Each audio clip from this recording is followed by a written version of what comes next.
आत्मा की यात्रा। मृत्यु के तुरंत बाद आत्मा की स्थिति। जब व्यक्ति मरता है तो उसकी आत्मा शरीर से अलग हो जाती है, लेकिन उसे तुरंत इस बात का एहसास नहीं होता कि वो मर चुका है। आत्मा कुछ समय तक भौतिक संसार और परिजनों के आसपास भटकती रहती है, क्योंकि उसकी मोह ममता अभी समाप्त नहीं होती।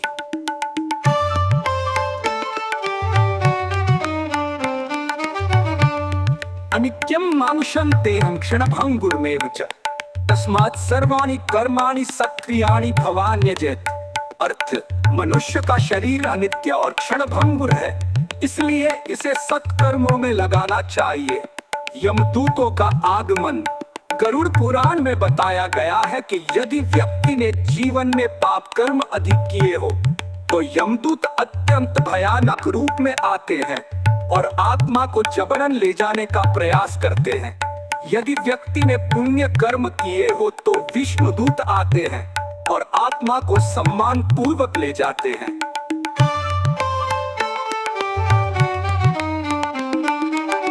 यस्य पुण्यम बहुप्रोक्तम स याति विष्णु मंदिरम, यस्य पापम बहुप्रोक्तम स याति यम सद्मनि। जिसके पुण्य अधिक होते हैं वो भगवान विष्णु के धाम जाता है, और जिसके पाप अधिक होते हैं वो यमलोक को प्राप्त करता है। प्रेत योनि में भ्रमण। मृत्यु के बाद आत्मा 13 दिन तक भूत प्रेत रूप में अपने परिवार के आसपास रहती है। इस दौरान आत्मा परिजनों को देख सकती है, लेकिन उनसे संपर्क नहीं कर सकती। ये समय आत्मा के लिए अत्यधिक कष्टकारी होता है, क्योंकि उसे भूख प्यास तो लगती है, लेकिन वो कुछ भी ग्रहण नहीं कर सकती। त्रयोदश दिवसे प्राप्ते प्रेतात्मा मोहमाप्नुयात्, स्वजनान् च पश्येद्य तस्य दुःखं ह्यनन्तकम्।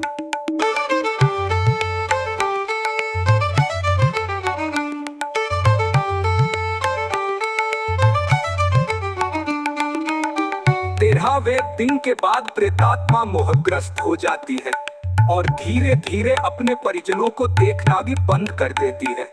इसका दुख अत्यंत होता है। यमलोक की यात्रा की शुरुआत। 13वें दिन से आत्मा को यमलोक की और यात्रा पर भेजा जाता है, जिसे वायु मार्ग या सूक्ष्म मार्ग कहा जाता है। आत्मा को यमराज के दरबार तक ले जाने में 17 दिन से 47 दिन तक का समय लगता है, जो उसके कर्मों के आधार पर निर्धारित होता है। सप्तच दिवसे याति यमलोक नरासुधि, चत्वारिंशत् दिने याति पापी कर्मणि लभ्यते। अर्थ, पुण्यात्मा 17 दिनों में यमलोक को प्राप्त होती है, जबकि पापी व्यक्ति को वहां पहुंचने में 47 दिन लगते हैं। यमलोक में कर्मों का निर्णय।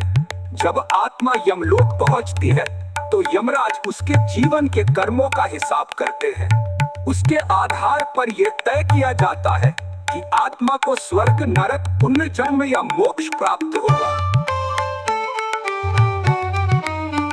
सुकृतम दुष्कृतम चैव यत्तत् कर्म पुरातम, तस्य निर्णयं कुर्वन्ति यमराजस्य सैनिकाः। अच्छे और बुरे कर्मों का संपूर्ण लेखा जोखा यमराज के दूतों द्वारा किया जाता है।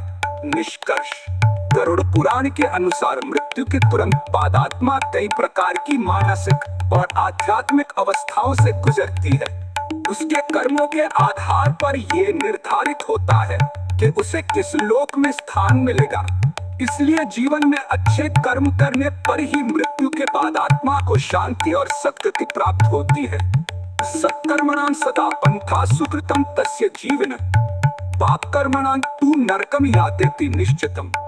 अर्थ, सत्कर्म करने वालों के लिए सद्गति का मार्ग प्रशस्त होता है, जबकि पाप कर्म करने वालों को नरक में जाना पड़ता है।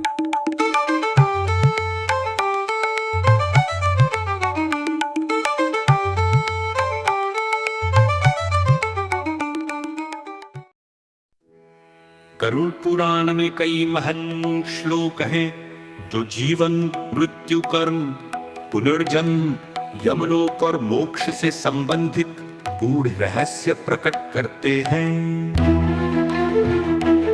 अज्ञानेनावृतं ज्ञानं तेन मुह्यन्ति जन्तवः, अर्थात अज्ञान से ज्ञान ढका रहता है, इसलिए सभी प्राणी मोहित हो जाते हैं। यथा कर्म यथा चित्तम यथा श्रद्धा तथैव च, अर्थात जैसे कर्म होते हैं, जैसे चित्त की स्थिति होती है और जैसी श्रद्धा होती है, वैसे ही परिणाम मिलते हैं। न्यायेन रहितम शास्त्रम यत्र नैवास्ति सत्यता, अर्थात जो शास्त्र न्याय से रहित है और जहां सत्य नहीं है वो शास्त्र व्यर्थ है। यद्वत्तृणजलं शोषं गच्छत्यग्नौ क्षणादिव, अर्थात जैसे तिनके में लगा जल आग में क्षण भर में सूख जाता है, वैसे ही पाप नष्ट होते हैं। सत्यम धर्मस्तपो दानम विद्या शौचम क्षमा धृति, अर्थात सत्य धर्म तप दान विद्या शुद्धता क्षमा और धैर्य ये सभी श्रेष्ठ गुण हैं। ज्ञानम योगश्च दानम च तपः सत्यम क्षमा घृणा, अर्थात ज्ञान योग दान तप सत्य क्षमा और करुणा ये सभी मोक्ष का मार्ग दिखाते हैं। यथा कर्म यथा चित्तम यथा देहस्तथैव च, अर्थात जैसे कर्म होते हैं, जैसे मन की स्थिति होती है और जैसा शरीर होता है, वैसा ही जीवन का परिणाम होता है।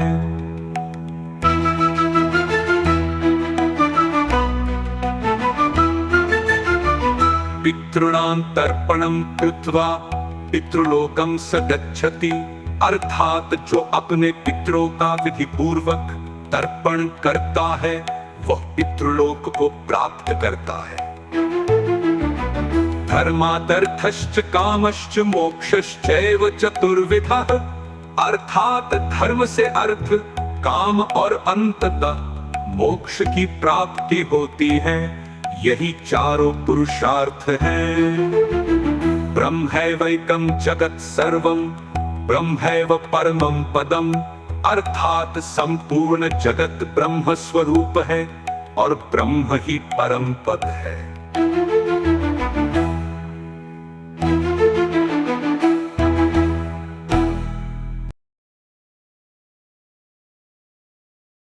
गरुड़ पुराण में वर्णित था इस नरक और उनके दंड। गरुड़ पुराण में बताया गया है कि मृत्यु के बाद पापियों को उनके कर्मों के अनुसार नरक में भेजा जाता है। यहाँ 28 प्रकार के नरकों में उन्हें भयंकर दंड दिया जाता है। दमिश्र जो लोग दूसरों की संपत्ति हड़पते हैं, उन्हें घोर अंधकार में डालकर पीड़ा दी जाती है।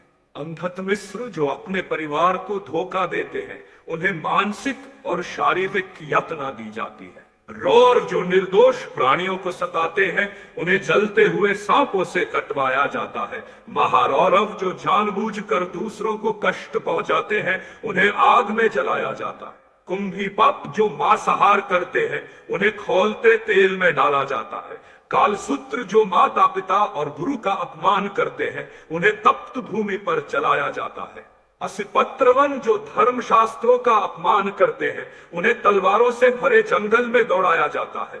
शूकरमुख जो झूठ बोलकर दूसरों को फंसाते हैं, उन्हें गर्म लोहे की छड़ों से दंडित किया जाता है। अंधकूप जो हिंसा और अन्याय करते हैं, उन्हें जहरीले जीवों के बीच रखा जाता है। ताप्तसुरवी जो परस्त्री पुरुष से संबंध रखते हैं, उनके शरीर पर पिघला लोहा डाला जाता है। वज्रकंठ का शलमली जो पति पत्नी को धोखा देते हैं, उन्हें कांटों से भरे वृक्षों पर लटकाया जाता है। वैतरणी जो राजा शासक अत्याचार करते हैं, उन्हें रक्त विष से भरी नदी में फेंका जाता है। भूयोगक जो संतों व ब्राह्मणों का अपमान करते हैं, उन्हें गंदे कीचड़ में रखा जाता है। प्रमार्दन जो दूसरों को शारीरिक और मानसिक प्रताड़ना देते हैं, उन्हें निर्दयता से मारा पीटा जाता है। सुकर्मुख जो धोखा देकर संपत्ति हड़पते हैं, उन्हें जंगली सुअरों से नुचवाया जाता है। सलमली जो अनैतिक संबंध रखते हैं, उन्हें कांटों से भरे पेड़ पर लटकाया जाता है। वृत्त जो बिना कारण जीवों की हत्या करते हैं